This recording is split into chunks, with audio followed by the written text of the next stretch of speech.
What if death wasn't the end but a doorway? Across time and culture, humanity has whispered stories of divine rebirth, tales where gods, heroes, and even entire worlds rise anew from the ashes of their own endings.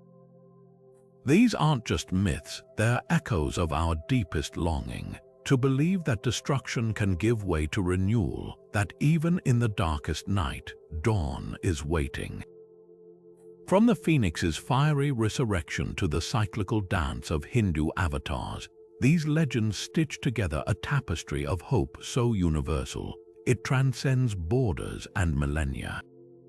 And today, we're unraveling 30 of the most mesmerizing rebirth stories ever told, each one a testament to the indomitable spirit of creation itself. Picture this, a world where gods shed their skins like serpents, where deities willingly step into the abyss only to emerge brighter. In ancient Egypt, Osiris was dismembered, scattered across the land, yet his story didn't end there. His rebirth became the cornerstone of a civilization's faith, a promise that even in pieces, wholeness was possible. Meanwhile, in the frost-kissed realms of Norse lore, Baldur's light was snuffed out by treachery, but prophecy whispered of his return after Ragnarok, when the world itself would be reborn from the sea. These aren't just fantasies, they're mirrors held up to our own resilience, our refusal to accept finality. So why do these stories grip us so tightly? Perhaps because they remind us that transformation is woven into the fabric of existence, from the seasons cycling to the stars collapsing and flaring back to life. This video is your gateway to 30 of history's most astonishing rebirth legends, each more enigmatic than the last. We'll traverse temples where resurrection rites echo through the stones, decode scriptures that speak of gods walking multiple lifetimes, and uncover the startling parallels between distant cultures who never met yet dreamed the same dreams. By the end, you won't just know these tales, you'll feel their pulse, their urgency, their timeless whisper, that endings are never quite what they seem. Ready to begin, the journey starts now. Among all the rebirth legends ever told, none burns brighter than the phoenix. This radiant bird didn't just rise from its own ashes, it carried the weight of two mighty civilizations on its wings. The story begins in the scorching sands of Heliopolis, where Egyptian priests spoke of a creature called the Bennu, a heron-like bird that burst into being from the heart of a sacred flame. It was the living embodiment of the sun god Ra, a symbol of dawn breaking over the Nile's dark waters. Every 500 years, when its feathers grew heavy with time, the Bennu would build a nest of cinnamon and myrrh, then set itself ablaze, not in despair but in triumph. From those smoldering remains, a new bird would emerge, fresh with the wisdom of its past lives. But the myth didn't stop at Egypt's borders. Greek travelers, dazzled by the Bennu's symbolism, wove it into their own tales as the phoenix, a name meaning crimson, for the fire that birthed it. To them, this wasn't just a bird, it was a cosmic clockwork. Its 5-century cycle mirrored the rhythms of the heavens, tying its rebirth to the movements of stars and seasons. Even the way it died held meaning. The phoenix chose its own end, embracing the flames with the certainty that destruction was merely the first step toward renewal. What's astonishing is how both cultures saw this creature not as a victim of fire, but as its master. The Egyptians linked it to the inundation of the Nile, their lifeline, where death and rebirth meant survival. The Greeks, meanwhile, tied it to their concept of eternal return, where history itself was cyclical. And here's the captivating twist: both versions, though separated by geography and time, agreed on one thing. The phoenix never truly died. It carried its past into each new incarnation, a feathered archive of all it had been. That's why temples from Alexandria to Athens displayed its image not as a warning about mortality, but as a promise. A reminder that even the most devastating fires can't erase what matters. The phoenix wasn't just a myth, it was the original symbol of resilience, whispering across millennia that some things, hope, memory, the will to begin again, are truly unburnable. Beneath the golden glare of Egypt's sun, one legend of resurrection pulses older and deeper than even the phoenix's flame. The story of Osiris. This wasn't just a god who triumphed over death. He became death's ruler, his tale etched into the very lifeblood of the Nile. It begins with betrayal. Osiris, the benevolent king, murdered by his jealous brother Set, who hacked his body into 14 pieces and scattered them across the land. Yet what Set intended as an erasure became something far more profound. Osiris' wife, Isis, refused to let darkness have the final word. With wings of a kite and hands steady with devotion, she gathered his fragments, stitching him back together with linen and magic. But here's where the story twists. Osiris didn't return to the world of the living. Instead, he ascended as Lord of the Underworld, a resurrected god who now held the keys to eternal life. The genius of this myth lies in its layers. Osiris' rebirth wasn't just personal, it mirrored the rhythms of Egypt itself. Every year, when the Nile flooded its banks, drowning the fields in fertile silt, priests raised the Djed pillar, a symbol of Osiris' spine and of stability rising from chaos. The message was clear. Just as the god's body was fragmented yet restored, the land too would fracture under drought, only to be reborn with the river's return. Even the embalming rituals of mummification echoed Isis' act, wrapping the dead not just for preservation but as a promise. If Osiris could conquer death, so too might any faithful follower.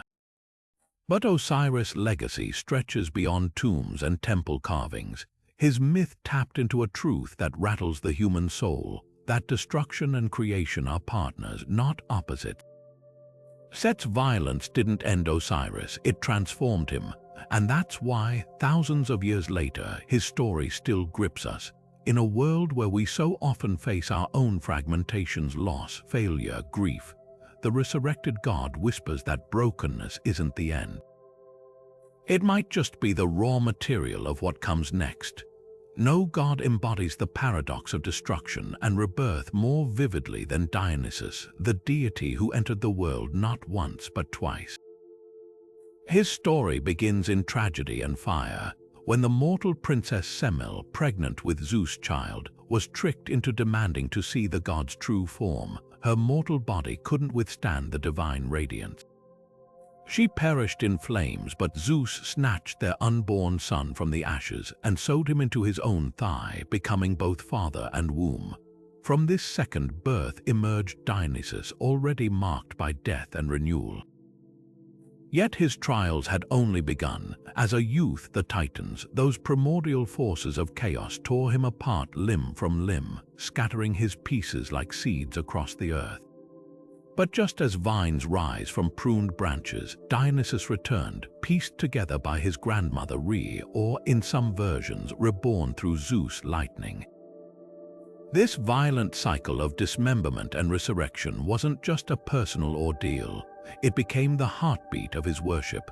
Followers in frenzied rituals would tear live animals apart, consuming raw flesh to channel the god's own fragmented and restored body.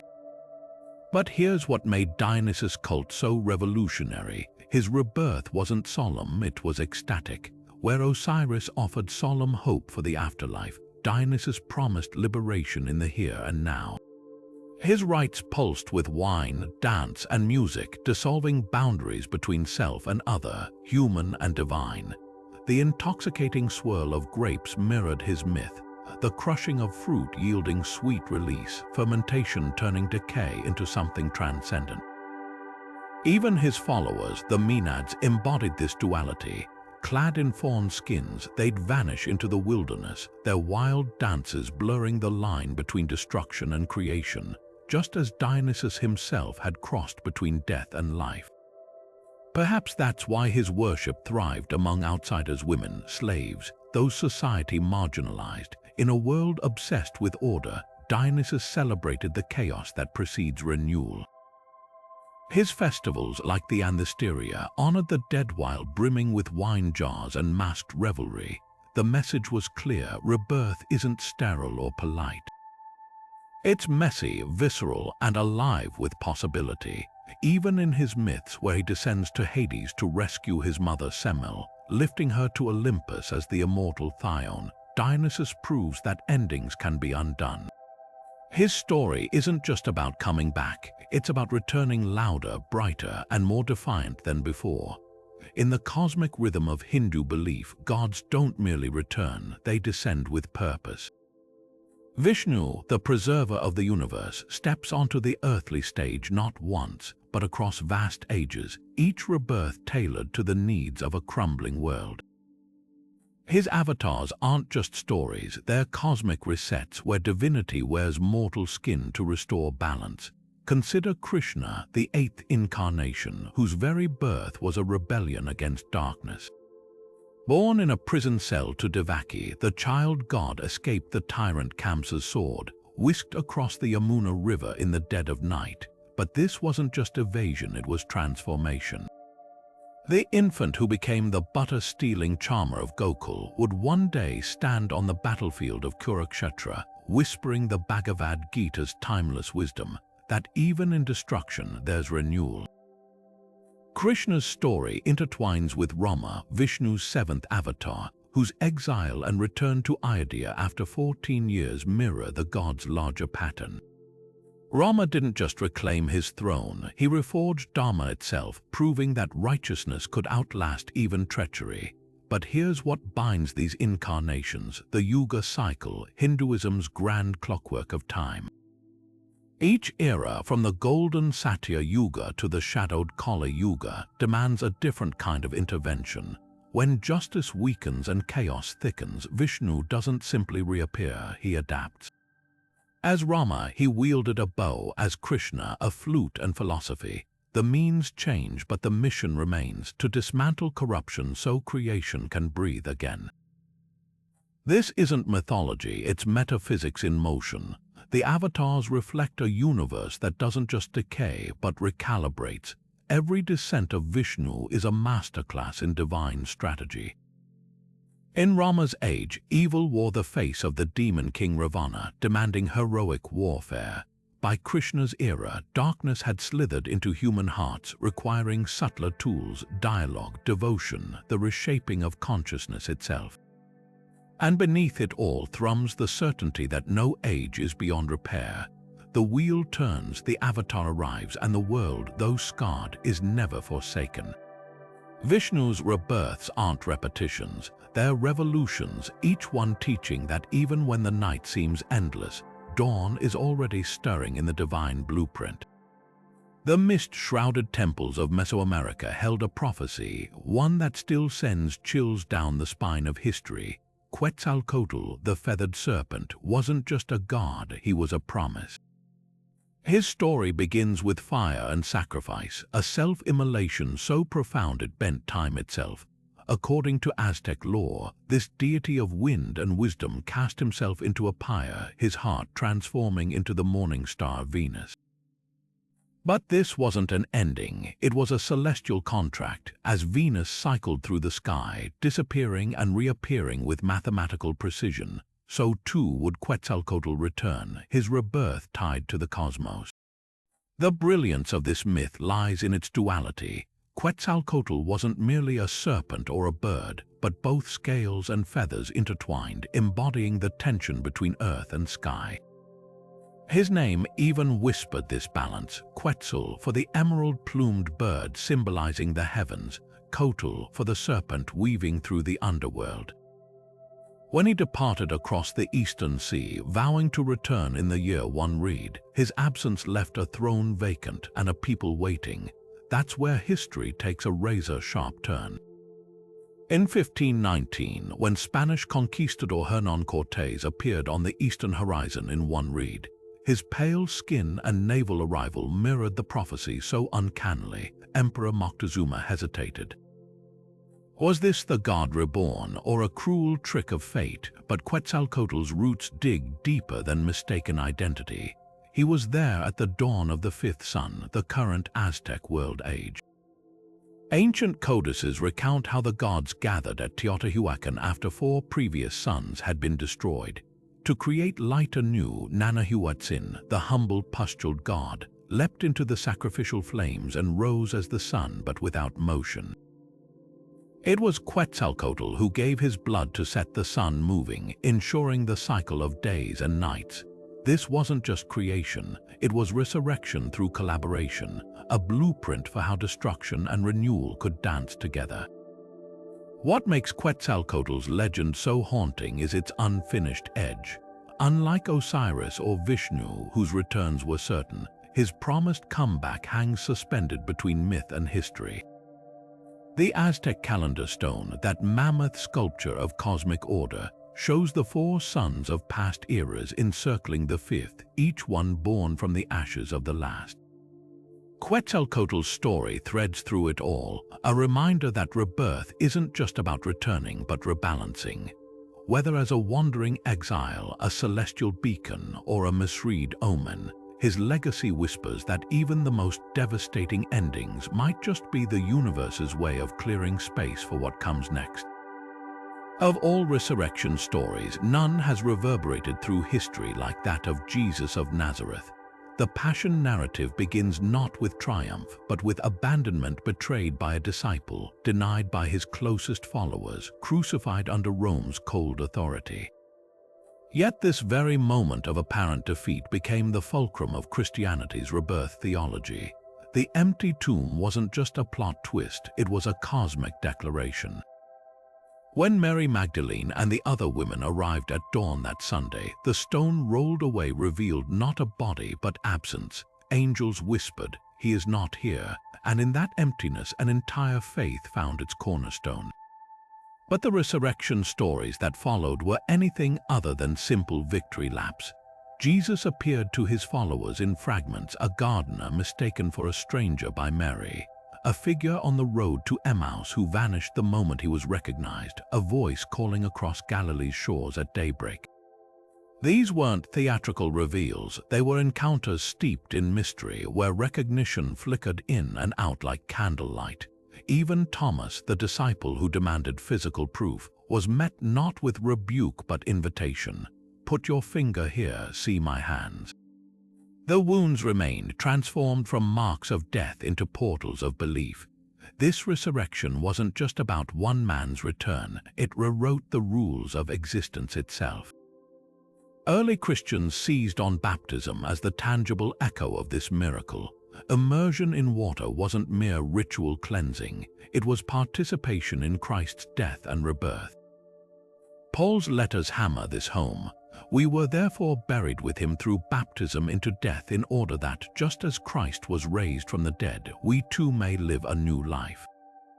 The symbolism was visceral, going under the water as burial, rising up gasping as resurrection. Even the timing of baptisms at Easter's dawn cemented the link, as converts emerged dripping from fonts into the same golden light that once greeted the empty tomb. What's striking is how this rebirth narrative refused to erase suffering. The resurrected Jesus still bore scars, still ate fish by the fire, still spoke of forgiveness to those who'd abandoned him. This was no ethereal ghost, but a reclamation of flesh with all its weight and warmth. That paradox, divine glory wearing the marks of human pain, became Christianity's radical heart. In a world where gods typically transcended mortality, here was one who had plunged into its depths and emerged carrying the scent of the grave, proving that even the darkest Friday could fracture into Sunday's unquenchable light. Few myths capture the cyclical dance of life and death as vividly as the tale of Persephone, the goddess who became the living bridge between worlds. Her story begins with a rupture, the earth splitting open as Hades, lord of the underworld, surges forth in his obsidian chariot, snatching the young goddess from a sunlit field where she gathered flowers. To the ancient Greeks, this wasn't just an abduction, it was the moment the world tilted. Persephone's mother, Demeter, the radiant goddess of harvest, plunged into inconsolable grief, casting the earth into permanent winter.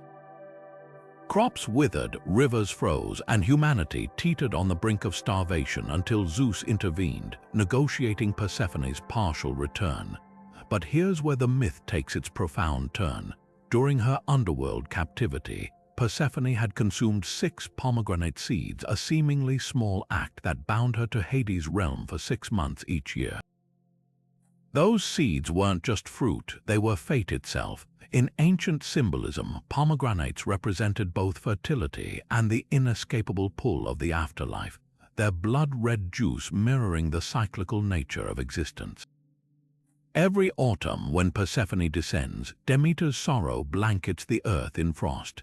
Every spring, her daughter's ascent coaxes life back from the soil, blossoms bursting forth like a sigh of relief.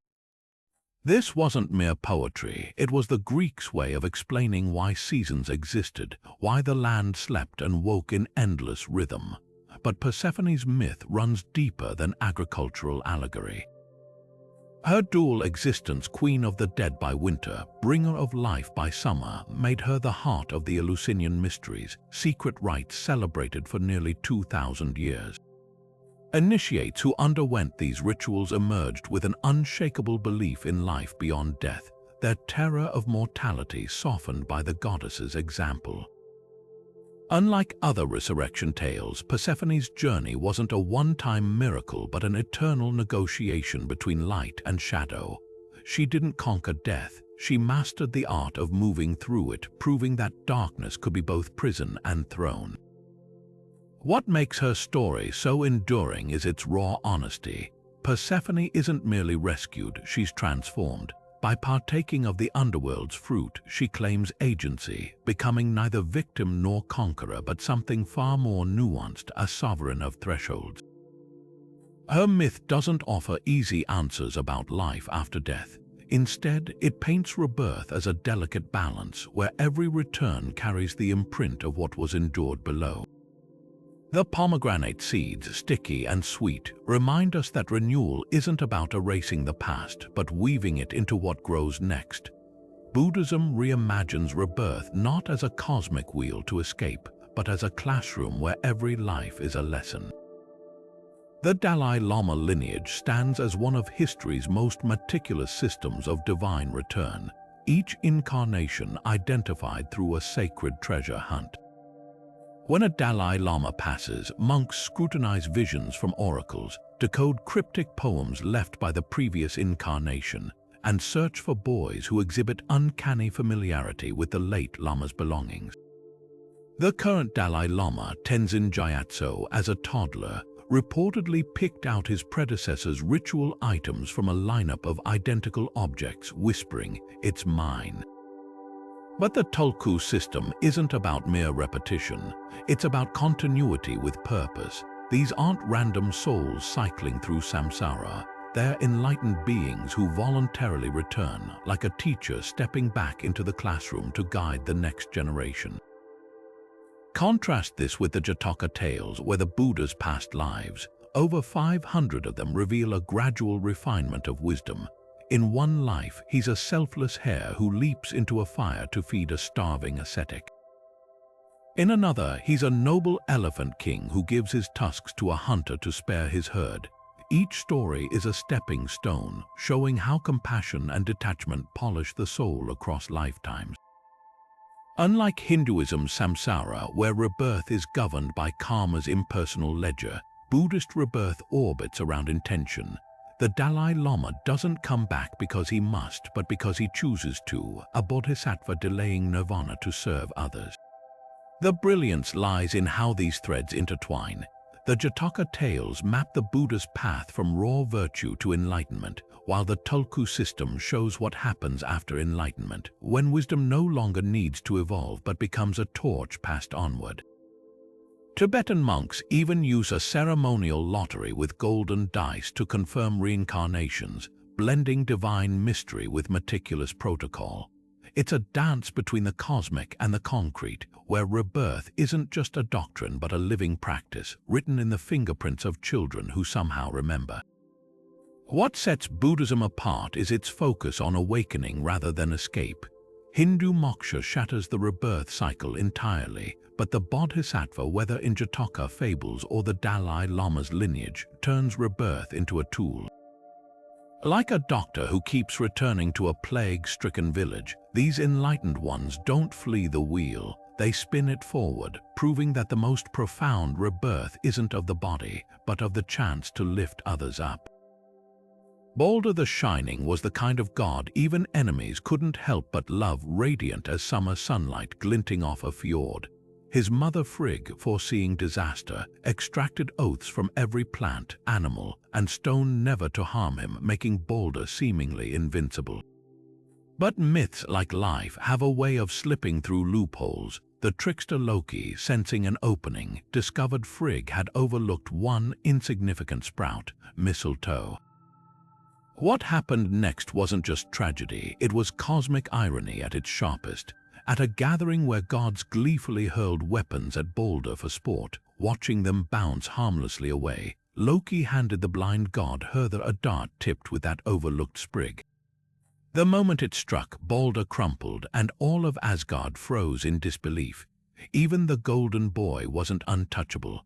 The aftermath revealed a haunting truth about Norse resilience. Balder's body was placed on a funeral ship, but his wife Nanna, heart-shattered, joined him in the flames, a rare double death that stained the sky with grief. Odin, the All-Father, whispered secrets to his dead son only he could hear, foreshadowing Balder's eventual resurrection. The god's desperate attempt to retrieve him from Hel's cold realm hinged on a condition: every being in creation must weep for Balder. Nearly all complied except one. Loki, disguised as a giantess named Thirk, refused to shed a single tear, snarling, "Let Hel keep what she holds." This wasn't just spite, it was a cosmic wrench thrown into fate's gears. The failed resurrection attempt became the ultimate proof that some wounds can't be undone by even the most powerful wills. Yet the story doesn't end in despair. Prophecy declares that after Ragnarok, the cataclysm where gods and giants annihilate each other, Balder will emerge from the ashes alongside Hertha, reconciled and radiant. Their return heralds a new world rising from the old one's bones, green and fertile as spring after famine. Scholars spot striking parallels here. Balder's death mirrors vegetation myths where crops wither in winter only to revive, while his post-Ragnarok rebirth echoes Christian eschatology's purified earth. Some argue Viking Age scalds, influenced by spreading Christian tales of resurrection, subtly reshaped Balder's narrative, but the core remains undeniably Norse. Where Christ's resurrection redeems sin, Balder's return is part of nature's rhythm destruction, not as punishment but as prerequisite. What makes this myth endure is its refusal to offer easy comfort. Balder's death isn't undone, it's transformed. Like mistletoe itself, a plant that thrives by drawing life from others, his story teaches that even the brightest light casts shadows. The god's grief, Loki's malice, and Thirk's refusal to mourn all twist together into something greater, a testament that rebirth isn't about erasing loss, but carrying its lessons into whatever grows next. When Balder walks again in that newborn world, he won't be the same carefree god who laughed at flying axes. He'll be someone who's known darkness and returned to remind us that even the longest night yields to dawn. Izanagi's descent into Yomi wasn't just a quest, it was a collision of love and futility that would shape Japan's very understanding of life and death. When his wife Izanami died, giving birth to the fire god Kagetsuchi, the grief-stricken Izanagi refused to accept her absence. Armed with nothing but a torch, he ventured into the underworld, bargaining with the decayed husk of his once vibrant partner. "Come back with me," he pleaded. "Our work isn't finished." Izanami agreed, but only if he swore not to look at her until they reached the living world. A simple condition, yet one laced with cosmic consequence. The moment Izanagi's torchlight flickered across Izanami's face, the fragile pact shattered. What he saw wasn't his beloved, but a rotting corpse writhing with maggots, her flesh peeling like spoiled fruit. Horror propelled him backward as Izanami's shriek shook the underworld. "You've shamed me." Now transformed into a wrathful deity of death, she sent hideous spirits to chase him until Izanagi, in a stroke of desperation, rolled a boulder to seal Yomi's entrance forever. That boulder, said to still stand at Izanogi Pass, became more than a barrier. It was the first demarcation between the living and the dead, a physical manifestation of irreversible separation. Yet from this failure sprang Japan's cyclical worldview. Izanogi's purification ritual after escaping Yomi-birthed deities like Amaterasu, the sun goddess, whose own retreat into a cave would later mirror this dance of darkness and return. When Amaterasu hid herself away, plunging the world into night, the other gods didn't beg or bargain. They staged a riotous celebration outside her cave. Their laughter at a suggestive dance, the glare of a mirror hung in a tree, and their collective shouts of wonder lured her out just enough for a strong-armed god to yank the cave door open. Light flooded back, not because darkness was defeated, but because joy and curiosity proved irresistible. These twin myths, one ending in permanence, the other in renewal, form the pulse of Shinto belief. Death, like Amaterasu's cave, is a temporary retreat, not an absolute end. Rituals from Kagyura, dances to shrine offerings, echo this rhythm, honoring spirits without demanding their return. Even the rock ceiling Yomi isn't just a tombstone. It's a reminder that boundaries, however final, can still be sites of reverence. Izanogi's failed resurrection attempt didn't break the cycle, it clarified it. Some doors, once closed, must remain so for new light to find its way.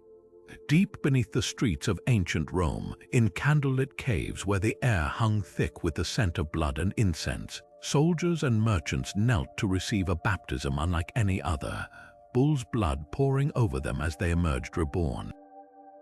This was the cult of Mithras, a secret brotherhood whose rituals wove celestial symbolism into every gesture, every blade's cut. At its heart lay the tauroctony, that stunning image of Mithras driving his dagger into the bull's throat, its lifeblood becoming the nectar of immortality.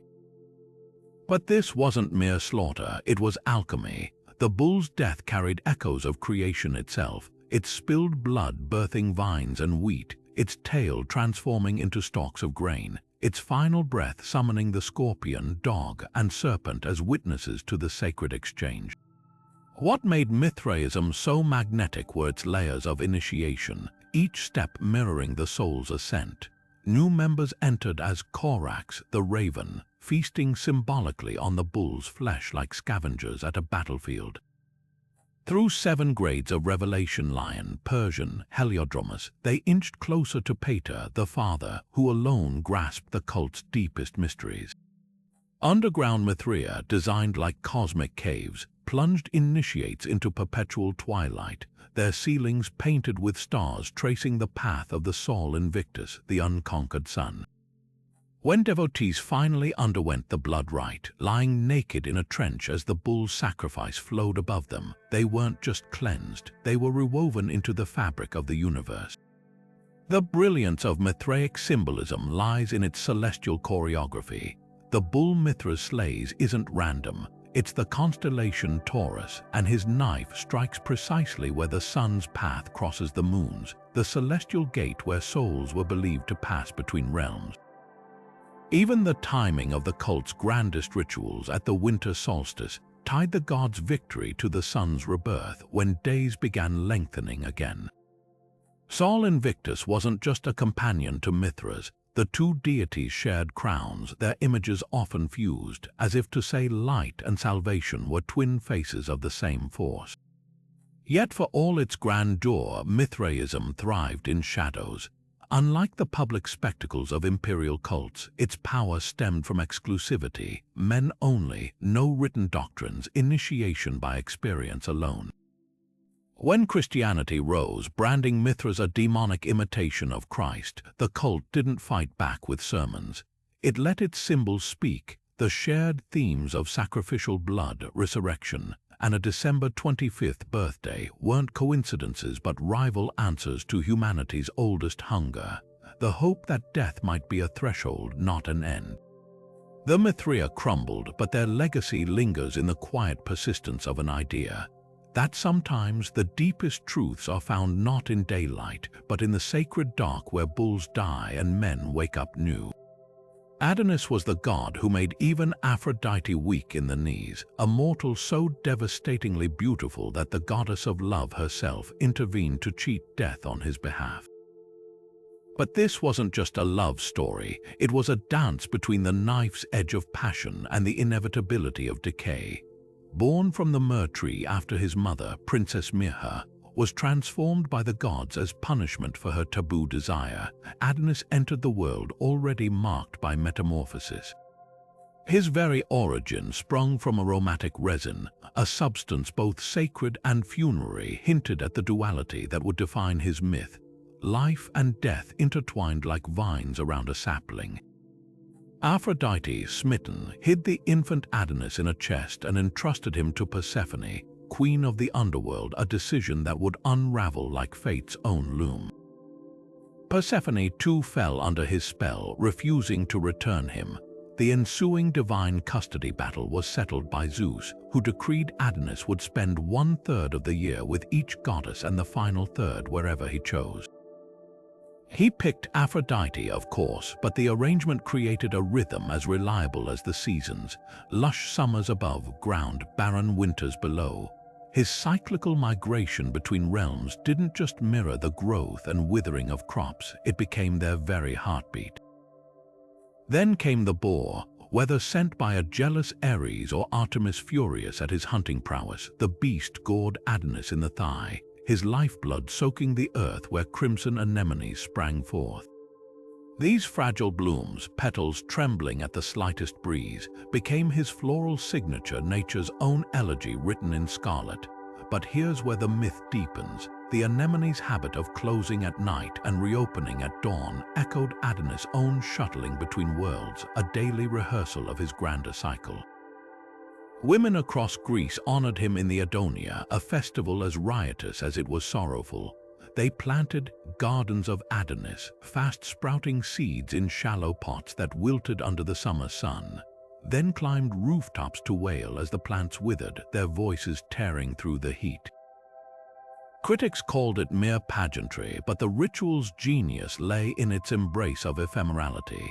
These weren't just mourners, they were participants in a cosmic truth that beauty, like a cucumber shoot in a cracked clay pot, is brightest precisely because it cannot last.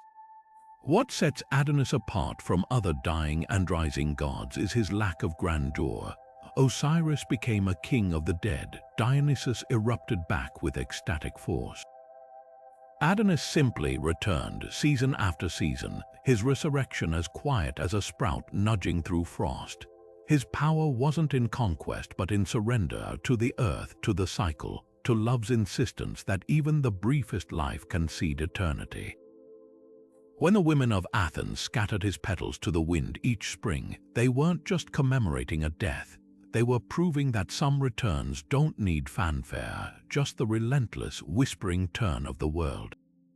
The 8 immortals didn't just cheat death, they laughed in its face, each one forging their own path to eternity through sheer audacity and wit. Take Lu Dongbin, the scholar-turned-swordsman, who achieved immortality not by dodging temptation but by surviving it. A master of alchemy and poetry, his legend tells of a final test where the goddess Hizangu appeared as a beautiful woman bathing in a river. Where others might have faltered, Lu saw the illusion for what it was, and in that moment of clarity, his mortal coils burned away like mist under noon sun. Then there's Lan Kay, the androgynous street singer whose rebirth came through deliberate madness, dancing barefoot in rags while coins rained into their wine bowl, only to vanish into thin air one evening, leaving behind a single shoe as proof they'd ascended. These weren't solemn saints, they were rebels, tricksters, and poets who turned the Taoist quest for Zionhood into a carnival of the impossible. Their stories intertwine with Huangdi, the Yellow Emperor, whose mythical ascent to immortality became the blueprint for all who followed. After unifying China's warring tribes, Huangdi didn't just retire, he distilled his very essence. Ancient texts describe how he summoned a celestial dragon at Mount Cairo, its scales glinting like molten gold. As his closest advisors clutched at his robes, begging him to stay, Huangdi mounted the beast and rose into the clouds, his mortal body dissolving into pure yang energy. But here's where Taoist cosmology reveals its genius. Huangdi didn't vanish entirely. He became the pole star, the unmoving axis around which the heavens turn. His rebirth not an escape from the world, but a transformation into its guiding principle. What binds these tales is the Taoist alchemy of persistence. Achieving Zion status wasn't about grace or divine favor. It demanded relentless cultivation. Practitioners combined external elixirs, concoctions of cinnabar, gold, and rare herbs, with internal practices like embryonic breathing, where adepts imagined themselves gestating anew in a cosmic womb. The Zhuangzi describes this rebirth in life. The true person breathes from their heels, while ordinary folk breathe from their throats. It's a visceral metaphor, spiritual evolution as profound physiological change, where every cell remembers how to breathe like an immortal. Yet the most subversive twist lies in how these legends blur the line between metaphor and reality. When He Xianggu is said to have shed her mortal form after consuming a mother-of-pearl elixir, is it chemistry or consciousness that transforms her? The answer in Taoist thought is both. Just as the 8 immortals' iconic objects, the flute, gourd, lotus, are tools and symbols in one, rebirth becomes a dance between tangible elixirs and intangible enlightenment. Huangdi's dragon flight mirrors the inner journey of Kai rising up the spine, each vertebra a mountain peak on the path to ascension. These stories endure because they reject the dichotomy of death and life, offering instead a spectrum of becoming. Whether through Lu Dongbin's sword that cleaves illusion or the Yellow Emperor's celestial bureaucracy where gods promote worthy souls, Chinese immortality legends present rebirth not as a single event but as an art form, one that's equal parts laboratory experiment, meditation marathon, and celestial promotion ceremony. The Zion don't just live forever. They remind us that eternity might be hiding in the next breath, the next poem, or the next sip of wine poured by a laughing stranger in tattered robes. Orpheus' lyre could charm rocks to weep and rivers to still, but even his music couldn't bend the one rule that governs all resurrection myths: you don't look back. The story begins with Eurydice's gruesome death, bitten by a viper on their wedding day. Orpheus, grief wild as a storm, does what no mortal had dared, descends into Hades not by force but by song. His melody unravels the agony of Tantalus, halts Ixion's wheel, and for the first time in myth, the Fury's cheeks grow wet with tears. Moved by this unbearable beauty, Persephone herself intervenes. Hades grants Eurydice's return on one impossible condition: walk ahead and don't glance back until sunlight touches her skin. The tragedy isn't in Orpheus' failure, it's in how close he comes. Just as the threshold to the living world gleams ahead, doubt creeps in. Is she really following? Has Hades tricked him? One backward glance and Eurydice is snatched away, not with a scream but a whisper, farewell. This moment fractures the myth into 2 enduring lessons. First, resurrection demands absolute trust in the unseen. Second, the underworld trades in irreversible contracts. Unlike Persephone's cyclical returns or Osiris' reassembled body, Eurydice's second death is final. The Orphic cults that venerated this tale took that lesson to heart. Initiates underwent rigorous purification, vegan diets, ritual baths, nights spent on raw earth, all to ensure their souls, unlike Orpheus, wouldn't falter when the moment came. What makes this legend so haunting is its psychological depth. Orpheus isn't punished for love but for hesitation. His glance isn't rebellion, it's human frailty. The Orphic gold tablets buried with devotees reinforce this, inscribed with instructions for navigating the afterlife. You will find a spring on the left of Hades' house, do not drink from it. Avoiding distraction, even in thirst, mirrored Orpheus' fatal error. These tiny scrolls were cheat sheets for the soul, ensuring initiates wouldn't glance back at false comforts. The cult's rituals took this further. Followers reenacted the Sparagmos' Dionysus dismemberment, but with a crucial twist. Where Dionysus Maenads tore animals apart in frenzy, Orphics used the act symbolically, dismantling their earthly attachments piece by piece. Their burial sites reveal bizarre clues, skeletons weighted down with millstones not to trap the dead, but to tether them against wandering backward like Orpheus. Even their cosmology echoed this. They believed humanity sprang from Dionysus' ashes after Titans devoured him. Our bodies made of Titan sin, our souls carrying divine sparks. Resurrection, then, wasn't about escaping death, but remembering what we truly are before distraction pulls us under. Eurydice's vanishing shadow at the cave mouth isn't just a warning, it's a mirror. Every time we sabotage our own second chances by clinging to doubt, we're Orpheus on that threshold. The myth endures because it doesn't offer easy redemption. Some doors once closed stay closed, but the song, that remains. Long after Eurydice fades, Orpheus' music lingers, proof that even failed resurrections leave echoes. The Orphics knew this. Their hymns weren't pleas for return, but maps for moving forward, notes strung between worlds like a lyre's gut strings humming with the truth.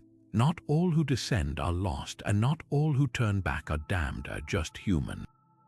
In the scorching winds of ancient Mesopotamia, where the Tigris and Euphrates carved life into barren land, the people wept for a god who died each summer, Tammuz, the shepherd deity whose fate was bound to the very soil he nurtured. His story begins with love and desperation. When Tammuz perished, his divine lover Ishtar, goddess of war and fertility, did the unthinkable. She descended into the underworld, stripping off her symbols of power, jewelry, garments, even her pride, at each of its 7 gates until she stood naked before her sister Ereshkigal, queen of the dead. This was no mere journey, it was divine self-annihilation, and in Ishtar's absence the world above withered. Bulls refused to mate, dates didn't ripen, and the rivers ran sluggish as mourners' tears. But here's where the myth takes a surprising turn. Unlike Orpheus, who failed by looking back, Ishtar succeeds through surrender. By emptying herself completely, she wins Tammuz's release, though with a condition as old as time itself. Just as Persephone divides her year between realms, Tammuz must spend half of it in the underworld, while his sister Justinana takes his place for the other half. This wasn't compromise, it was cosmic law. The moment Tammuz emerges, barley sprouts burst through cracked earth, ewes nuzzle their newborns, and the hot winds carry the scent of blooming tamarisks once more. The rituals honoring this cycle were as visceral as the myth itself. Women across Sumer and Akkad led public laments, slapping their bare breasts and chanting, "Woe for the husband. Woe for the son." Temple texts describe priestesses baking funeral cakes shaped like grasshoppers, creatures whose cyclical molting mirrored Tammuz's returns. Even the biblical book of Ezekiel records Jerusalem's women weeping for Tammuz at the temple gates, proving how deeply this rebirth archetype had penetrated the ancient psyche. What makes Tammuz, or Dumuzid, as the Sumerians first named him, unique is how his story interweaves with agriculture's brutal realities. Early versions depict him not as a willing sacrifice, but as a fugitive. When demons drag him to the underworld, his sister volunteers to share his sentence, creating a poignant symmetry, the shepherd god and the vine goddess taking turns sustaining the world above. Later interpretations added eerie details: how Dumuzid's dreams foretold his death, how his loyal sister decoded them, how his escape attempt saw him transformed into a gazelle before capture. This wasn't allegory, it was the ancients' way of explaining why life flickers between abundance and drought. The brilliance lies in the duality of Ishtar's role. She isn't just a rescuer, she's the agent of Tammuz's cyclical demise. Some tablets even suggest she decrees his underworld sentence as punishment for failing to mourn her properly. Yet each year she descends again to retrieve him, embodying love's messy, relentless nature. Their myth doesn't offer tidy redemption. Instead, it paints rebirth as a negotiation between loss and renewal, where even gods must bend to the rhythm of decay. When the wailing women of Ur scattered Tammuz's effigy into the river each spring, they weren't just reenacting grief. They were proving that some returns must be earned, not by force, but by the raw, unflinching willingness to walk through darkness and emerge changed. Across the shifting sands of Persia, where fire temples once cast their glow against the night, Zoroastrian priests whispered of a prophecy so grand it would take 3 lifetimes to fulfill. The coming of the Saoshyant, the world redeemer born not once, but across millennia to cleanse existence of darkness. This wasn't a single Messiah appearing in glory, but a lineage of saviors, each emerging from miraculous virgin births to push back evil inch by inch. Their legend begins with Zarathustra himself, who foretold that his own seed, preserved in a mythical lake, would one day awaken in 3 women bathing at dusk. From these celestial conceptions would rise the warriors of Frashokrati, the ultimate renovation of the cosmos. The first Saoshyant, Hashadar, arrives when humanity's sin has tipped the scales.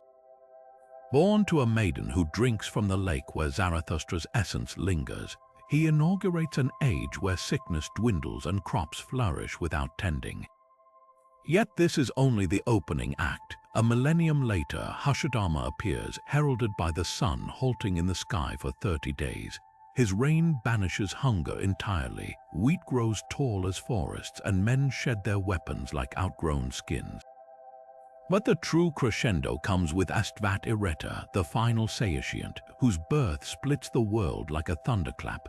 His mother, a virgin bathing as stars swirl unnaturally overhead, carries the fullness of Zarathustra's spirit. When he strides onto the battlefield, the very mountains will tremble. What makes this triune rebirth so extraordinary is how it mirrors Zoroastrianism's cosmic vision. Unlike apocalypses of fire and oblivion, Frashokrati is less an ending than a purification, a molten gold being refined. The gradual arrivals of the Saoshyants reflect this deliberate unfolding. Evil isn't vanquished in one spectacular strike, but eroded like a cliff face under relentless waves. Even their names whisper this progression. Hashadar means he who grows righteousness, Hashadama, he who grows devotion, and Astvat Ireta, he who embodies truth. Each incarnation amplifies the last, layering virtue upon virtue until the world can bear no more corruption. The ritual echoes of this belief still linger in Parsi traditions today. The sacred fire kept eternally burning in temples isn't just symbolic. It's a miniature Frashokrati, its flames consuming impurity particle by particle. Priests still recite verses describing the Saoshyant's final battle, where the dragon Ajay Dahoka will vomit poison across the land before being pinned beneath Astvat Ireta's spear, a victory that won't erase suffering but transmute it. The dead will rise, not as ghosts but in bodies of light, their bones singing as they reassemble. There's a profound patience in this cosmology. Where other faiths envision sudden rapture, Zoroastrianism teaches that renewal is a meticulous craft. The Saoshyants don't erupt fully formed. They emerge according to humanity's readiness. Even the virgin births carry this tension between miracle and preparation. The chosen women aren't passive vessels but seekers who must wander to Zarathustra's lake at the precise celestial hour. Their wombs become crucibles where destiny simmers slowly, proof that even the most cataclysmic rebirth begins with a single, almost imperceptible spark. In the dense forests of old Slavic lands, where birch trees whispered secrets and rivers ran dark with forgotten tales, the god Veal slithered through myth as both serpent and shepherd, a deity of the underworld who died and rose with the turning years. His story pulses with the raw rhythm of nature itself, a cosmic battle played out in thunder and rain. Each spring, Veals would rise from the watery depths, his serpentine form coiling up the world tree to clash with Perun, the thunder god who ruled the skies. Their fight wasn't mere conflict, it was the engine of renewal. Lightning struck where Perun's axe met Veal's scaled hide, and from those charred earth wounds the first green shoots of the year would emerge. The serpent's retreat wasn't defeat, but a promise he'd return again when autumn's chill crept in, carrying the seeds of next year's rebirth in his belly. But the Slavs didn't just tell this story, they lived it. As winter's grip weakened, villages from Poland to Ukraine enacted the drowning of Marzanna, a straw effigy clad in stolen rags and wildflowers. Children would parade her through the streets, poking her with sticks as if driving out sickness itself, before hurling her into the nearest river. The moment her figure hit the water, a shout would rise, "Marzanna is dead." Yet this wasn't mere destruction. The effigy's straw held coded meaning. Woven from the previous harvest's last sheaves, it carried the exhausted spirit of winter, a spirit that had to drown so the grain could rise anew. Some villages took the ritual further, setting the straw ablaze before it touched water, merging the purifying power of flame with the generative force of the river's flow. The genius of these rites lay in their layered symbolism. Veal's serpentine rebirth mirrored the way roots twisted through soil, unseen but vital, while Marzanna's straw body echoed the hollow stalks left after threshing empty vessels ready to be filled again. Even the timing held significance. These rituals often coincided with the spring equinox, when day and night hung in perfect balance, teetering toward light. Farmers would save a handful of Marzanna's straw to mix with the new planting, threading the death of one cycle into the birth of the next. What sets Slavic rebirth myths apart is their refusal to sanitize the process. Veal's isn't a noble martyr, he's a shape-shifting trickster who steals cattle and whispers curses. Marzanna isn't a gentle crone fading away, she's a malevolent force that must be violently expelled. The rituals acknowledge Renewal's messy truth. Life doesn't just emerge from decay, it demands it. When Perun's lightning splits the sky, it isn't just striking down an enemy, it's forging the conditions for rain. The same rivers that swallow Marzanna's effigy will soon swell with meltwater, carrying her dissolved remains to feed the fields. These legends endure because they don't shy from duality. Veal's is both serpent and god of cattle, embodying the tension between predator and nurturer. The effigy's burning isn't merely ceremonial, it's a miniature apocalypse clearing space for what comes after.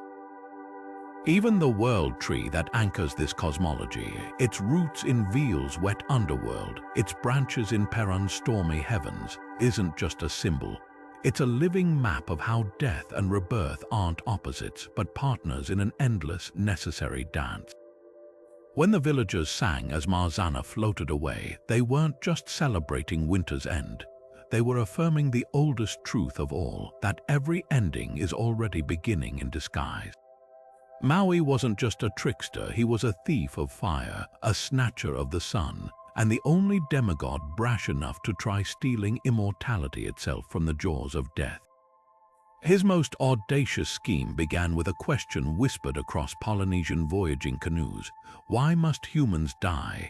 While other gods accepted mortality as the natural order, Maui saw it as a puzzle to solve, a lock to pick.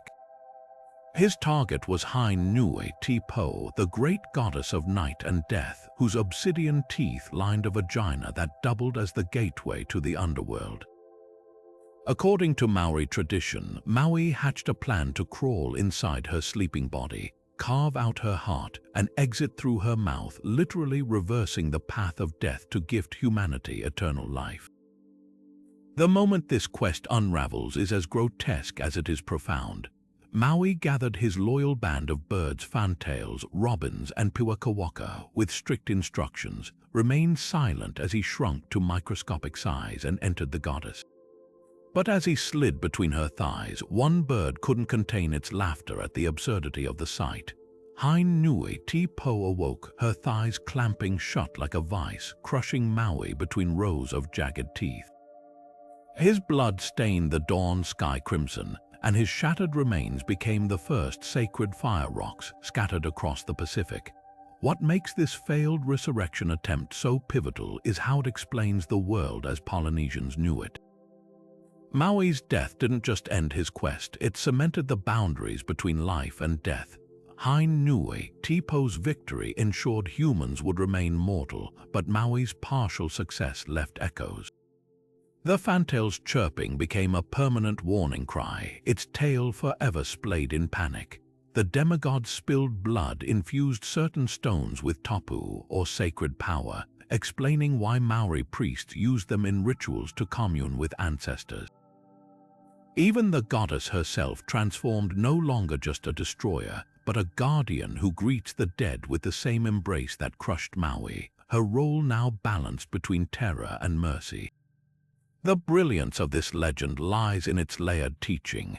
Maui's failure wasn't pointless, it established the rhythms of existence. Just as day yields to night only to return again, humans would now journey through Hein Nui Tipo's realm in an unending cycle.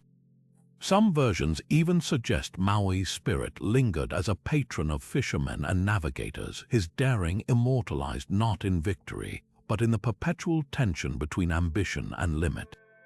When waves crash against volcanic rocks, Maori elders hear his last defiant struggle. When a fantail darts through the forest, it carries both his recklessness and its own ancestral guilt. This myth doesn't just account for mortality, it honors the beauty of impermanence. Had Maui succeeded, the world would lack seasons, tides, or even the need for stories' eternal life, rendering time meaningless. His crushing defeat became the price of a world where dawn follows darkness, where every ending carries the seed of a beginning. The goddess's teeth didn't just sever Maui's flesh, they carved the grooves through which life and death would forever flow. Merlin whispers through history not as a single man, but as an enigma wearing many faces, each rebirth revealing another layer of his impossible legend. The earliest Welsh chronicles introduce him not as Arthur's mentor, but as a terrified child named Myrddin Wilt, prophesying doom from the shadows of a cursed tower. King Vortigern's masons had watched their work crumble each night until the boy pointed to the underground pool where two dragons, one red, one white, writhed in eternal combat. This Merlin was no sage. His visions came screaming from the edge of madness, his body shaking as he foretold the fall of kingdoms in the dragon's guttural roars. By the time Geoffrey of Monmouth penned his Historia Regum Britanniae, Merlin had shed his wildness like an old skin. Here he orchestrated Stonehenge's construction, hauling massive bluestones from Ireland through sheer magical will, and engineered Arthur's birth through deception and destiny. This Merlin was a strategist cloaked in mystery, his rebirth into courtly legend mirroring the era's hunger for rationalized magic. Yet even as his persona gained polish, the old wildness lingered. In the Vita Merlini, he flees civilization after witnessing the horrors of war, transforming once more into a forest-dwelling seer who converses with wolves and interprets the flight patterns of starlings. The Welsh triads amplify this cyclical nature, presenting Merlin as a figure eternally caught between realms. One triad describes his threefold death by stabbing, drowning, and falling, a fate that echoes the sacrificial motifs of Druidic lore. Another names him one of the three unfortunate assassinations, suggesting his deaths were never truly final, only pauses between incarnations. Even his name whispers rebirth. Myrddin may derive from Morrajunan, an ancient Celtic term meaning sea fortress, evoking both the Vortigern legend and the idea of wisdom rising wave after wave. What makes Merlin's transformations so compelling is how they mirror the cultures that reshaped him. The wild prophet of the early Welsh woods became a political operator in Norman courts, then a romanticized wizard under Victorian revivalists. T.H. White's The Once and Future King even splits him into two beings, the young, time-traveling tutor and the aged, forgetful hermit, as if acknowledging that no single lifetime could contain such a figure. His legend thrives not despite these contradictions, but because of them, proving that the most enduring magic isn't immortality, but the ability to be reborn whenever the world needs a new kind of wonder. High above the stepped pyramids of Chichen Itza, where shadows slither down stone serpents at each equinox, the legacy of Kukulkan whispers through time not as a destroyer, but as the divine farmer who gifted humanity the very seeds of civilization. This wasn't just any crop. Maize was the sacred lifeblood of the Maya, a golden sustenance so vital its origin story blurred the lines between myth and survival. According to the Popol Vuh, the gods had tried crafting humans from mud and wood before finding the perfect recipe, mixing yellow and white corn dough with the blood of deities. Kukulkan, the feathered serpent, presided over this alchemy as both gardener and gatekeeper, his body coiled around the axis of the world tree while his plumed scales scattered rain and sunlight in equal measure. But his greatest act of rebirth came through subterranean stealth. Ancient murals at San Bartolo depict Kukulkan, or his earlier incarnation as Gukumats, descending into Xibalba, the Mayan underworld, not to conquer death but to steal life. There, hidden beneath twisted roots and guarded by skeletal lords, grew the first maize plants. By wrenching these precious stalks from the grip of the dead, Kukulkan performed a cosmic heist, ensuring that every subsequent harvest would carry the echo of resurrection. The symbolism was visceral. Just as corn kernels must rot in earth to sprout anew, so too did Kukulkan's journey mirror the cyclical decay and regeneration woven into existence itself. What deepens this legend is its celestial twin. Kukulkan didn't just move through soil, he rode the sky as Venus, the morning and evening star. Mayan astronomers tracked his dual appearances with jaw-dropping precision. Their observatories aligned so precisely that Venus' 8-year cycle could predict eclipses within minutes. In Dresden Codex charts, Kukulkan's celestial form shifts roles. As the morning star, he's a warrior scattering enemies with jade spears. As the evening star, he becomes a guide leading souls through the underworld's dark rivers. This duality wasn't coincidence. The maize god's own myth echoes it. In one ceramic vase, he's shown dead and buried, his body sprouting cornstalks, while in another, he dances triumphantly amid ripe ears reborn. The genius of Kukulkan's cult lay in how it merged agricultural necessity with cosmic wonder. At Chichen Itza's El Castillo pyramid, the equinox spectacle wasn't mere theater. As shadows pooled along the steps to form an undulating serpent descending to earth, priests scattered maize kernels in ritual patterns, binding Kukulkan's celestial journey to the planting calendar. Even his name whispered this synthesis: Kayak, for the iridescent Quetzal bird symbolizing the heavens, Kan, for the serpent bridging worlds. When drought gripped the land, processions carried feathered serpent effigies to cenotes, those flooded sinkholes considered portals to Xibalba, begging Kukulkan to once again mediate between realms and bring forth life. Unlike the phoenix's solitary blaze or Osiris' somber reassembly, Kukulkan's rebirths were communal acts. Every tortilla patted between a mother's palms, every sip of ceremonial atoll became a participation in his myth. Modern Maya still honor this during Hanul Pixon, the Day of the Dead feast, where cornmeal tamales are left as offerings so ancestors may taste eternity. The feathered serpent's gift wasn't just food, it was the blueprint for how cultures endure. Seed by seed, star by star, his story proves that true sustenance is never merely physical. It's the stubborn, shimmering hope that even in the driest soil, something golden waits to rise. Attis bled under the sacred pine, his life seeping into the roots as the tree shuddered with unexpected vitality, a death that refused to be final. The Phrygian myth of this beautiful shepherd unfolds with the cruel irony of divine possession. Smitten by Cybele, the great mother goddess, Attis was driven mad by her jealous love. In a frenzy beneath the tree where they first met, he took a flint and severed his own manhood, bleeding out as violets sprouted from each drop that struck the earth. Yet this horrific act wasn't the end. Cybele, racked with remorse, preserved his body, some say turning his hair into evergreen needles, his limbs into sturdy branches. The pine stood year-round, defying winter's decay, and in that defiance Attis lived on.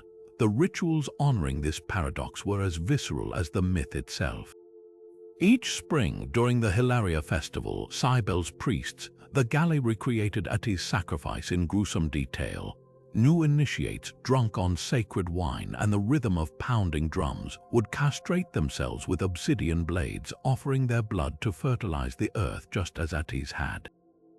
These acts weren't mere spectacle, they were metaphysical agriculture.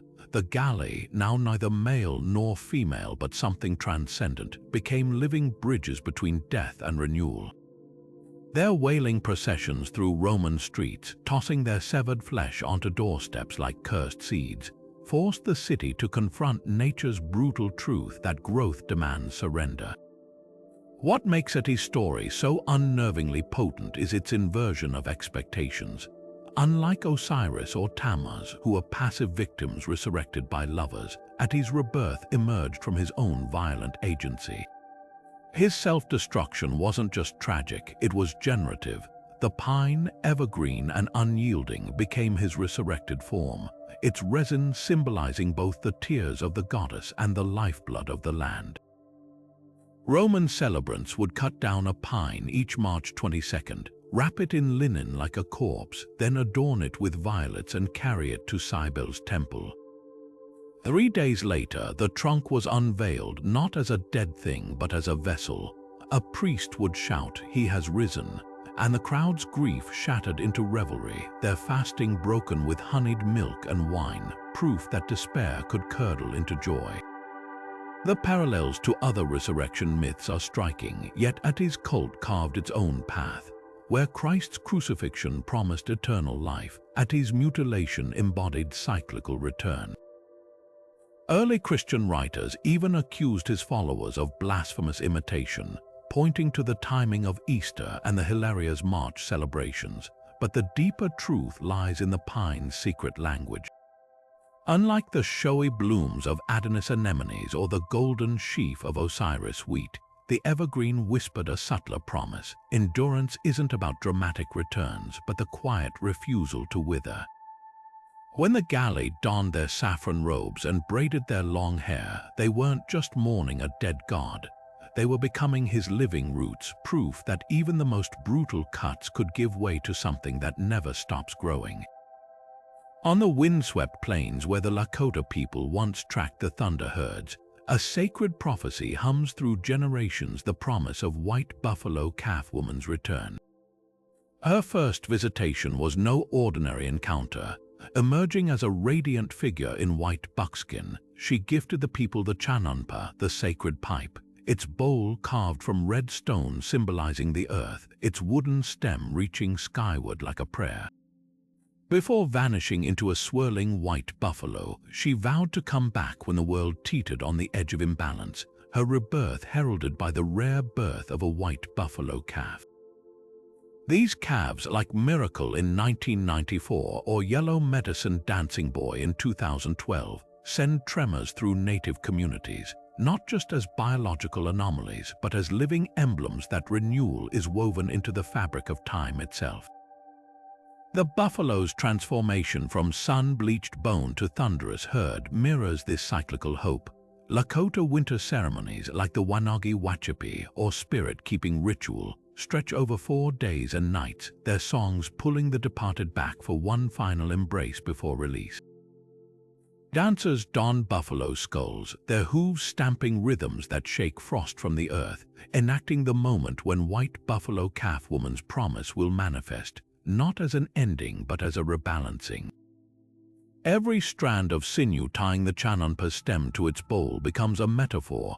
What seems severed can be bound again. Far to the northwest, where cedars claw at fog-heavy skies, the Tlingit and Haida tell of a different kind of thief, Raven, the trickster whose black feathers glint with stolen sunlight.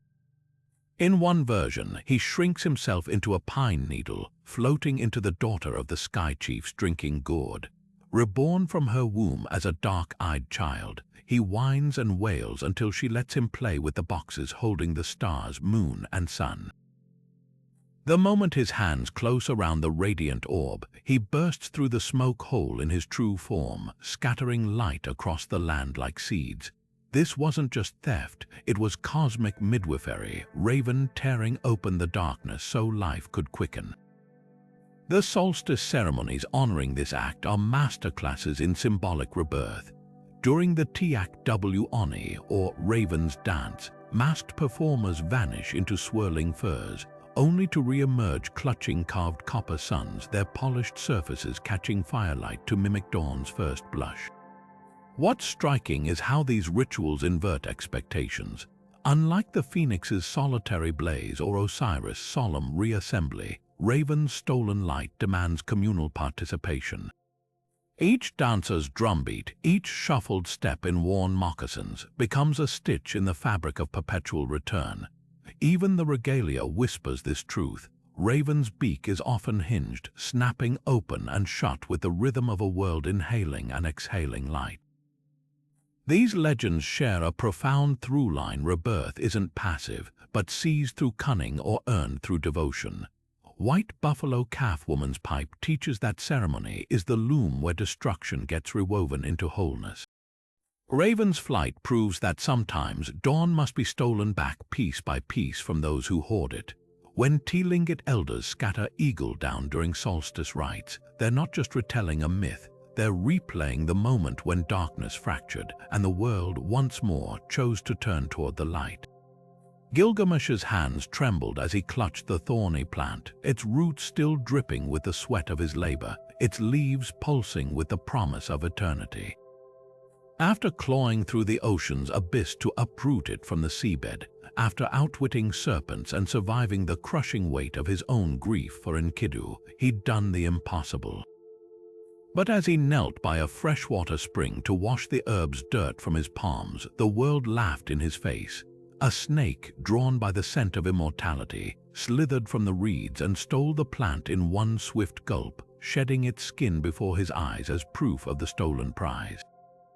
In that moment, the mightiest king of Yurok understood the cruel joke of existence. Some quests aren't meant to succeed, yet Gilgamesh's failure cracks open a deeper truth about rebirth.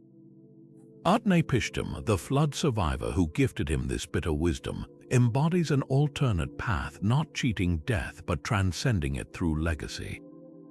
When the gods unleashed the deluge to purge humanity, Utnapishtim didn't resist. He built an ark not just for his family but for the seeds of civilization itself. His rebirth wasn't personal, it was collective. The 7 tablets of the epic's flood sequence mirror this cyclical vision. Storms rage, waters recede, and the ark grounds on Mount Nimush like a child's toy tossed by giants. But the moment Utnapishtim releases the dove, the raven, and the swallow, their flight patterns sketch a map of renewal. The earth doesn't just dry, it quickens. The contrast between these two models, Gilgamesh's desperate grasp for individual immortality versus Utnapishtim's patient stewardship of cosmic cycles, reveals the genius of Mesopotamian thought. Tablet Roman 11 flood narrative isn't a tangent, it's the pivot.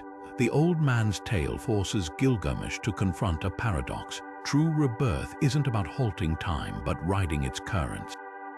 When Utnapishtim recounts how the gods regretted their wrath and granted him eternal life, it's not a reward, it's a burden. He lives as a relic, stranded on the edges of the world, while Gilgamesh returns to Yurok's bustling streets with calloused hands and a new purpose. The epic's closing lines don't celebrate the king's failure, they enshrine his transformation. The walls of Yurok, inscribed with his story, become his true immortality, a testament written not in magic herbs but in brick and blood. What makes this legend endure is its brutal honesty. The serpent's theft isn't just a plot twist, it's a metaphor for the inevitability of decay. Yet the flood's cyclical nature, echoing the Tigris and Euphrates' annual inundations, offers a counterpoint. Mesopotamian farmers knew receding waters left fertile silt in their wake destruction as a prelude to abundance. Gilgamesh's tragedy, then, isn't that he lost the herb. It's that he misunderstood the assignment. Rebirth isn't found in elixirs, but in the work of rebuilding, in the way Utnapishtim's ark carried not just animals, but the blueprint for a world that could begin again. When the epic's final tablet shows Gilgamesh praising his city's foundations, he's not resigning himself to mortality. He's finally grasping the deeper magic. We live on in what we raise from the mud. The scent of decay clung thick to the cave's entrance when Jesus commanded the stone rolled away, an act that shattered more than just rock. Lazarus had been dead 4 days, his body already wrapped in linen strips soaked with myrrh and aloes, the rituals of mourning well underway. Yet here stood Jesus, weeping not for loss, but for the tension between humanity's grief and divine possibility. When his voice pierced the gloom, Lazarus come out. The miracle that followed was no mere resuscitation. A man shuffled forward, grave clothes trailing like a second skin, his return from death so visceral it terrified even those who'd begged for it. This wasn't resurrection as Christ would later experience. It was resuscitation with a theological edge, a temporary reprieve rather than a transformation. Lazarus emerged still swaddled in the trappings of mortality, his revival a fleeting glimpse of a power that would soon rewrite the rules of existence itself. Early Christians seized on this paradox, carving Lazarus' story into sarcophagus reliefs with startling frequency. In these stone narratives, his limp body often appears mid-unwinding, the burial cloth spiraling away like chrysalis threads. What's fascinating is how these 3rd century artworks frame the moment. Unlike later Renaissance paintings drenched in theatrical light, these Roman-era depictions show Lazarus' revival as a quiet, almost clinical event, Jesus touching him with a staff resembling a magician's wand, the tomb's mouth shaped like a baker's oven, a subtle nod to the Eucharistic bread of life. The message was radical. Lazarus' return prefigured not just Christ's resurrection, but the promised rebirth of all believers. His bindings mirrored the spiritual shackles Christ would soon break permanently. Yet the differences between the two events reveal Christianity's layered theology. Lazarus came back to the same mortal life, eventually dying again, while Christ's resurrection body could pass through walls yet break bread, bearing wounds without weakness. The early church wrestled with this distinction. Some apocryphal texts claim Lazarus never smiled again, haunted by what he'd seen beyond the grave. Other traditions suggest he became the first bishop of Cyprus, his second life spent preparing others for the eternity he'd briefly touched. The 6th century Rossano Gospels depict him staring wide-eyed at Jesus, his raised hand not in gratitude but in a gesture of testimony, a living witness to the borderlands between death and life. The artistic shift in later centuries speaks volumes. Byzantine mosaics show Lazarus upright in a doorway shaped like Jonah's whale, linking him to that other great symbol of 3-day rebirth. Medieval tympanums position his story alongside the raising of Jairus' daughter and the widow's son at Nain, creating a triptych of Christ's power over death in all its stages, fresh, ongoing, and final. But it's the 11th century Hildesheim doors that capture the climax. On one panel, Lazarus sits stiffly in his tomb like a puppet awaiting strings, while opposite, Christ strides triumphant from his own grave, the very stone lid shattered beneath his feet. The contrast couldn't be clearer, one man temporarily recalled from death, the other definitively conquering it. Modern scholars note how Lazarus' story functions as a narrative hinge. His revival triggers the Pharisees' plot to kill Jesus, setting the passion in motion, while his silent presence at the Bethany Supper, where Mary anoints Jesus' feet, hovers between gratitude and foreshadowing. Early baptismal fonts from North Africa even borrow the tomb's shape, catechumens descending into the water as if entering Lazarus' cave, rising to new life just as he did. But here's the rub. Unlike Lazarus, they emerged not back into the old world, but into the first flickers of the new creation. His miracle was the brushstroke, Christ's resurrection would be the canvas. When Jesus wept at the tomb, perhaps it wasn't just for Lazarus or Martha's grief, but for the terrible beauty of what must come next, a victory so complete it would render all such temporary returns obsolete. The mists of Avalon cling stubbornly to Arthur's legend, transforming his death into a question mark that refuses to fade. Wounded at Camlan, his body supposedly borne away on a black-sailed barge to the mystical isle, Arthur becomes less a fallen king and more a dormant force, his repose in Avalon's orchards neither burial nor defeat but an intermission. Medieval chroniclers like Geoffrey of Monmouth wove this ambiguity deliberately, describing Avalon as a place where wounds heal beneath the apple's scent, blending Celtic otherworld motifs with Christian resurrection imagery. The 12th century Vita Merlini goes further, claiming Arthur's survival isn't passive. 9 sisters, led by the sorceress Morgan Le Fay, actively tend his injuries in a tower wrapped in perpetual twilight. This isn't just convalescence, it's ritual preparation, a holding pattern for the moment when the once and future king hears Britain's desperate summons once more. Glastonbury Abbey seized this mythos with both hands and a shrewd eye for pilgrims' coin. In 1191, monks claimed to have uncovered Arthur and Guinevere's bones beneath an ancient oak, their graves marked by a lead cross bearing the inscription Hic jacet Arthurus Rex Quondam Rex Futurus. Here lies Arthur, the once and future king. The timing wasn't accidental. This discovery followed Henry Roman II's alleged tip-off about Avalon's true location, conveniently merging sacred geography with political theatre. By anchoring Avalon to Glastonbury Tor, a hill already steeped in pre-Christian lore, the monks transformed a waterlogged Somerset town into a threshold between realms. Pilgrims flocked to see the thorn tree said to sprout from Joseph of Arimathea's staff, its winter blossoms echoing Arthur's paradoxical state, dormant yet alive, buried yet perpetually on the cusp of return.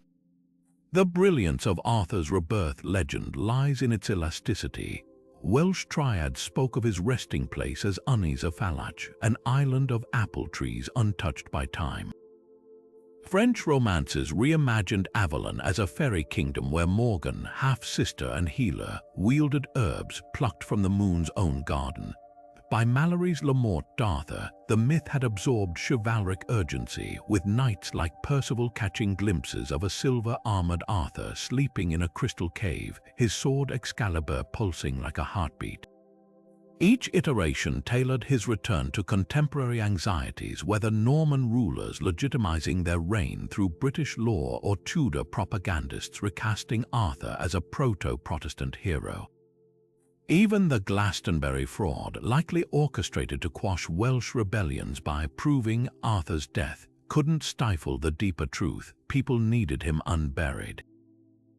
Prophecies salted through the centuries like seeds waiting for rain. The Black Book of Carmarthen warned that crows would circle 3 times before Arthur roused from slumber. Elizabethan mystic John Dee plotted Arthur's return alongside astrological conjunctions, while World War I poets scribbled verses about the king striding from mist to rally broken troops. This adaptability reveals the core of Arthur's endurance. His legend isn't about a single resurrection, but about the human need to believe that the best leaders never truly abandon us. When T.H.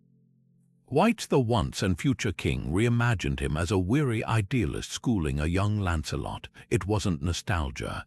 It was proof that Arthur's most potent rebirths happen not in Avalon's orchards, but in every generation that rediscovers his myth and asks, what if he's not just coming back but already here? Rebirth myths may wear different masks across cultures, but beneath the surface, they pulse with shared rhythms, patterns so universal they feel etched into human consciousness. Take the solar cycle archetype, where gods and creatures rise and fall with celestial precision. The phoenix's 500-year combustion mirrors Quetzalcoatl's Venusian dance across the sky, both tying resurrection to astronomical inevitability. These aren't just stories, they're ancient timekeeping devices, using myth to explain why the sun vanishes each night or why Venus disappears for weeks only to blaze anew. The brilliance lies in how cultures who never met arrived at similar metaphors. Light must be swallowed by darkness to be reborn, whether in the ashes of Egyptian Bennu or the Mesoamerican morning star's return. Then there's the lush, tragic poetry of vegetation gods, deities whose lives are bound to the soil's hunger. Adonis' blood sprouts anemones while Tammuz's corpse fertilizes barley fields. Both embody the brutal truth that growth demands decay. Greek women wailed over wilted gardens of Adonis, just as Sumerian priestesses baked funeral cakes shaped like locusts, creatures that devour crops yet herald renewal. These myths don't shy from paradox. The very forces that kill the god Adonis bore, Tammuz's underworld sentence, become midwives to resurrection. It's no coincidence these stories flourish in agricultural societies. They're the original almanacs, teaching that death isn't an end but compost for what comes next. Salvific returns paint resurrection as collective redemption rather than personal survival. The Saoshyant's triune rebirths in Zoroastrianism parallel Arthur's messianic slumber, both figures dormant until the world's need summons them. But here's the twist: where Arthur waits passively in Avalon, the Saoshyants actively shape humanity's readiness. Hushadar's arrival eases suffering, Hushadama banishes hunger, and Astvat Ereta wages the final battle. This graduated approach reflects a profound insight. Societies don't heal overnight. Like a staggered harvest, salvation ripens in stages, each return cultivating conditions for the next. Failed resurrections carve their own niche in this tapestry, offering sober counterpoints to triumphant returns.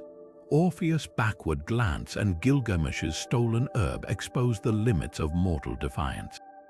These aren't just tragedies, they're boundary stones marking the border between human ambition and cosmic law. The serpent that steals Gilgamesh's immortality sheds its skin, proof that renewal belongs to nature, not kings. Similarly, Eurydice's whisper, farewell, etches the price of distrust into myth's marrow. Yet even these failures teach. Orpheus' music outlives his body, and Gilgamesh's epic, carved into Uruk's walls, becomes his true immortality. What unites these archetypes is their insistence on reciprocity. Solar gods rise because the cosmos hinges on balance. Vegetation deities die because the earth demands sacrifice. Salvific returns hinge on collective yearning, while failed resurrections measure mortal reach against divine decree.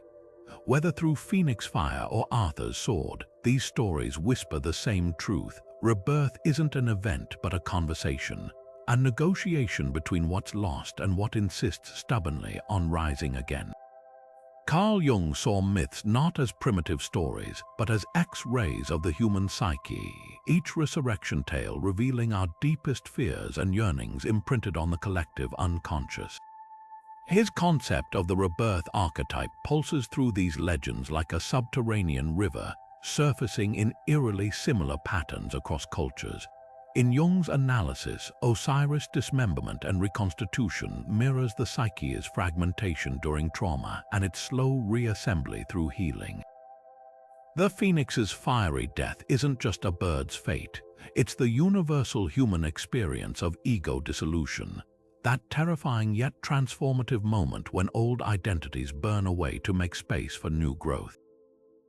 Jungian analysts still use these symbols today, guiding patients through what they call night sea journeys, periods of psychological disintegration that precede renewal, much like Inanna descending stripped of her regalia into the underworld only to return wiser. Joseph Campbell's Hero's Journey framework takes this further, mapping resurrection myths onto what he called the ultimate boon stage, where the hero returns from the abyss with gifts for humanity. Compare Theseus emerging from the labyrinth or Odysseus washing ashore transformed after 20 years. These aren't just adventures but coded narratives of psychological rebirth. Campbell's return threshold mirrors Atti's failed backward glance or Orpheus' hesitation, representing the difficulty of integrating transcendent experiences back into ordinary life.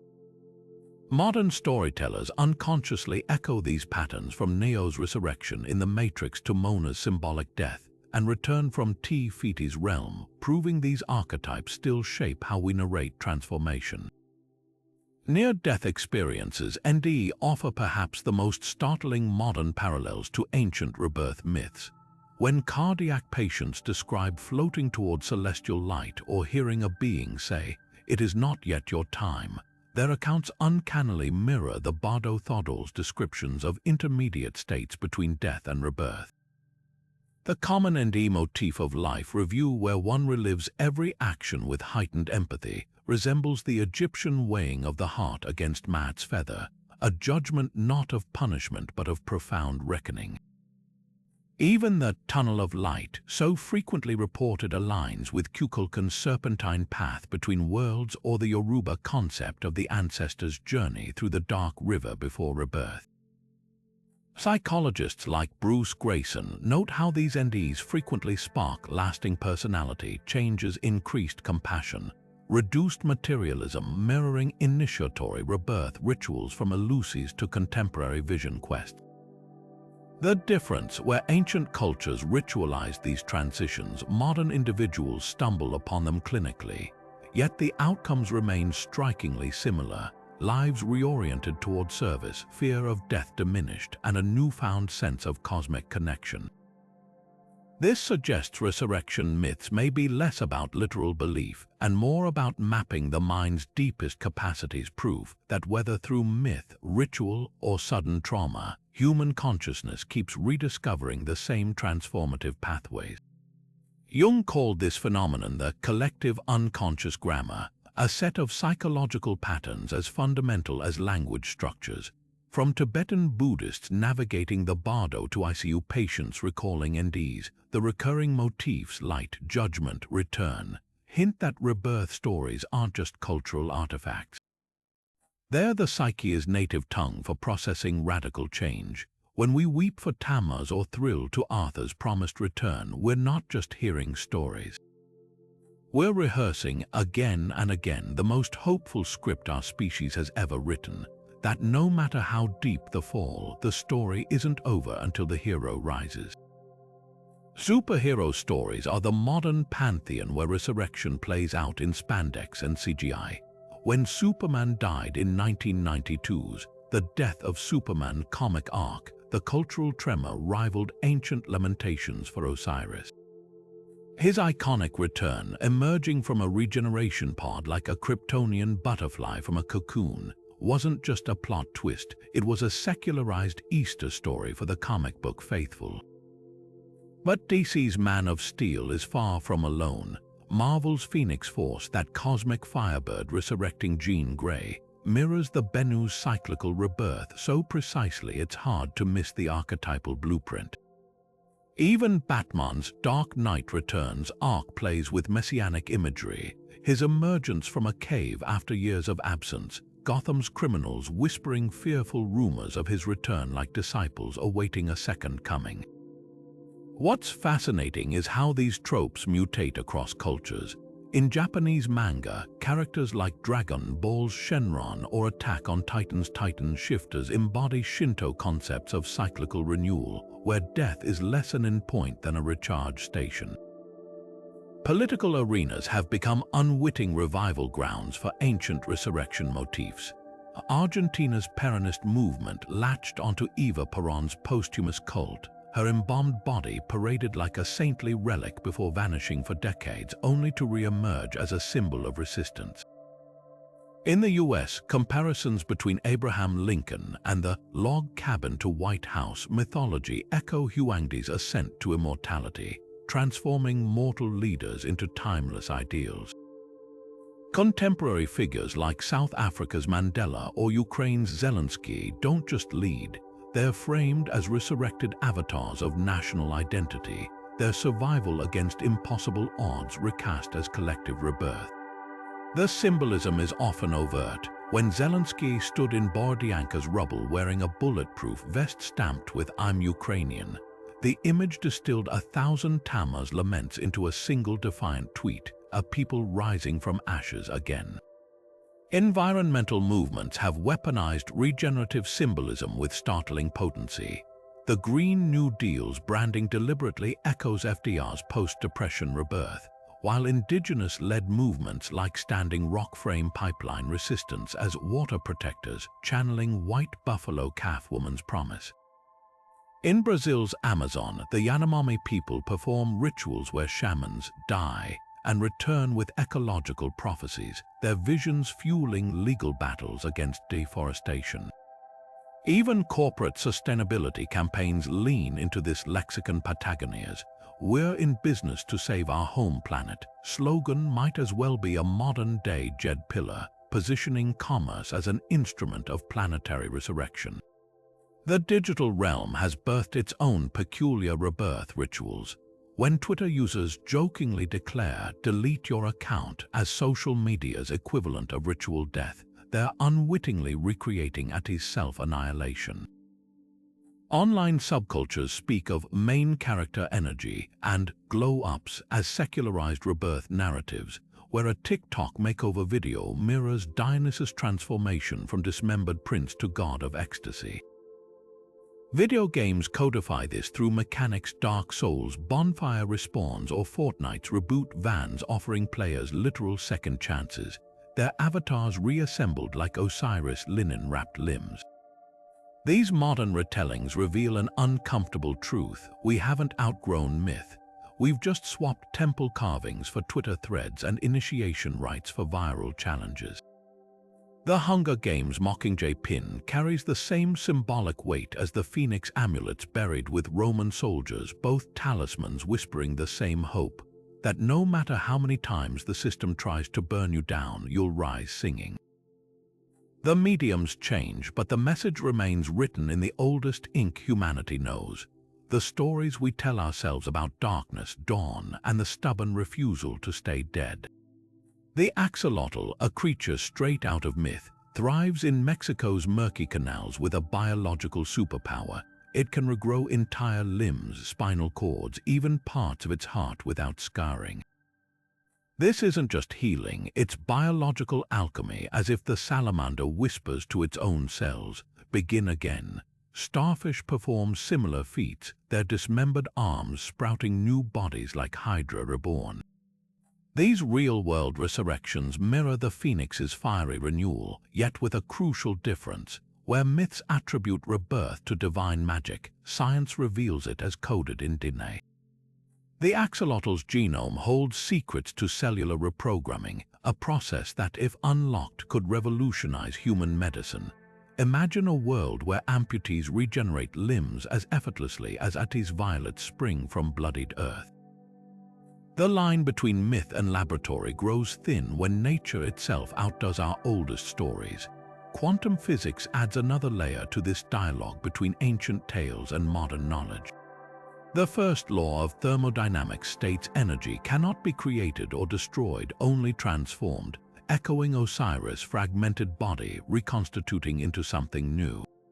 Subatomic particles behave like mythological tricksters, popping in and out of existence in quantum foam, their fleeting lives mirroring Boulder's cyclical returns.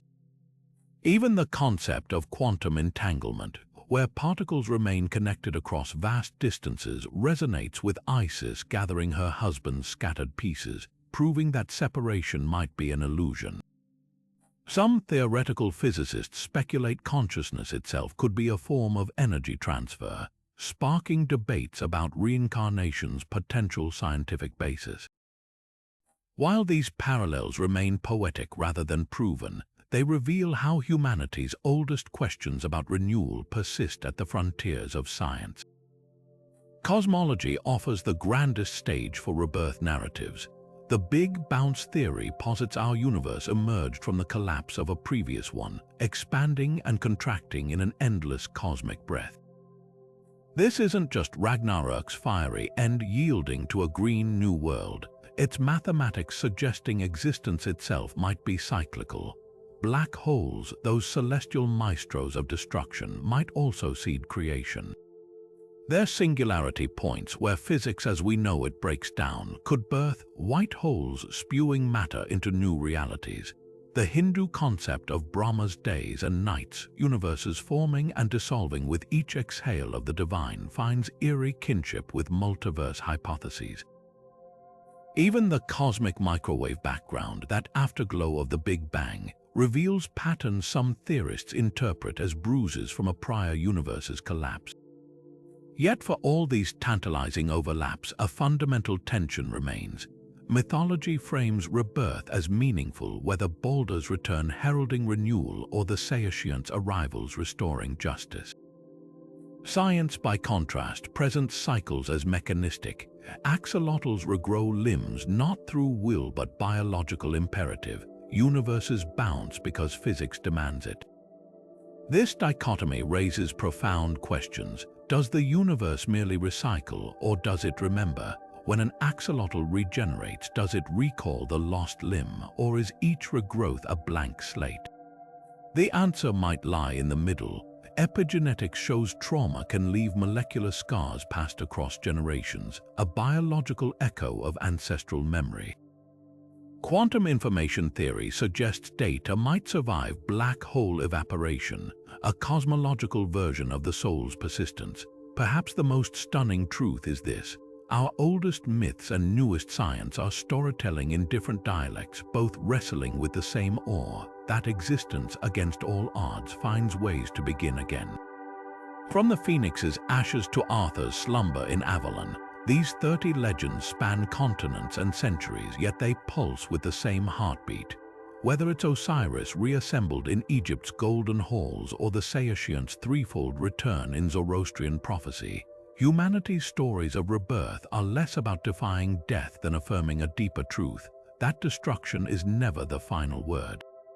The diversity is staggering: gods who rise through sacrifice, heroes who return by prophecy, and creatures like the axolotl that blur the line between myth and biology. Yet beneath the variations, these tales share a universal grammar of hope, each one whispering that endings are often just beginnings in disguise. What's fascinating is how these narratives adapt to their cultural soil. The Norse Balder and the Mesopotamian Tammuz both died tragically, but where Balder's return is tied to cosmic renewal after Ragnarok, Tammuz's cyclical resurrection mirrors the relentless rhythm of harvest and drought.